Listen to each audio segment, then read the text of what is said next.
Je m'appelle Jean-Christophe Dessin, je suis réalisateur de dessins animés, voilà, prédestiné. Et je me suis intéressé à l'animation en regardant les cartoons, notamment Tex Avery ou les Tom et Jerry, quand j'étais enfant, et qui me passionnaient vraiment beaucoup. Et j'ai découvert qu'une école existait quand j'étais au collège, que des vénards pouvaient s'amuser à dessiner toute la journée, à l'école des Gobelins. J'ai commencé à travailler sur des courts-métrages, des cartoons, Doggy et les cafards, fin des années 90. J'étais animateur de tous les personnages, je m'occupais du timing et de dessiner toutes les poses clés des épisodes. C'était une série assez débridée où il fallait déformer les personnages, se taper dessus ou bien se courir après. C'était un exercice particulier parce que l'animation proprement dite était faite en Asie et que je devais prévoir un peu comme un compositeur le timing et les gestes pour chaque action qui ensuite allait être proprement animée à 10 000 km. Et c'était donc assez théorique.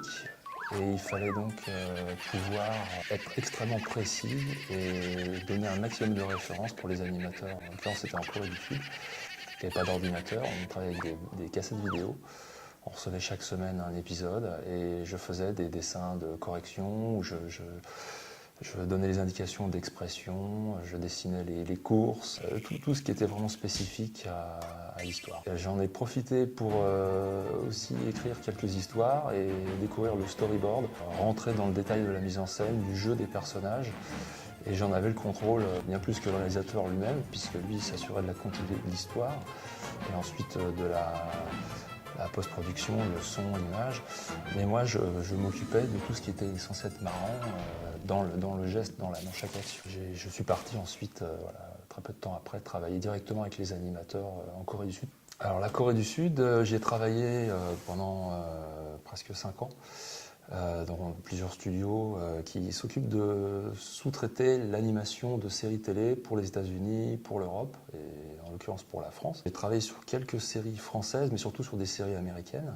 C'est un peu un travail d'abattage où la quantité prévaut et on est assez peu payé et j'ai dû arriver une seule fois en 5 ans à faire le quota normal.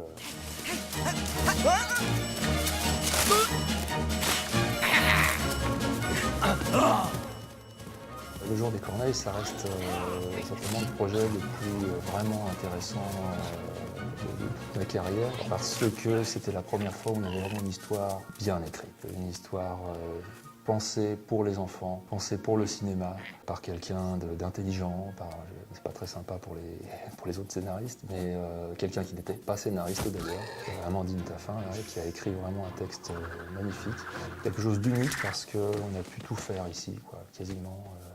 J'ai pu faire tout le storyboard à Paris. On a fait une très grosse partie de l'animation ici aussi. On est arrivé à un niveau d'image qu'on souhaitait et surtout que personne n'attendait, voire même que personne ne souhaitait.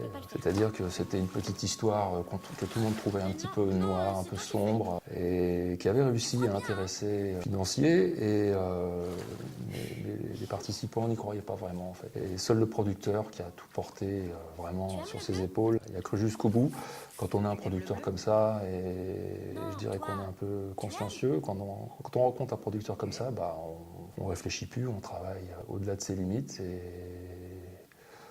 puis après voilà, on a juste envie de recommencer. Hein.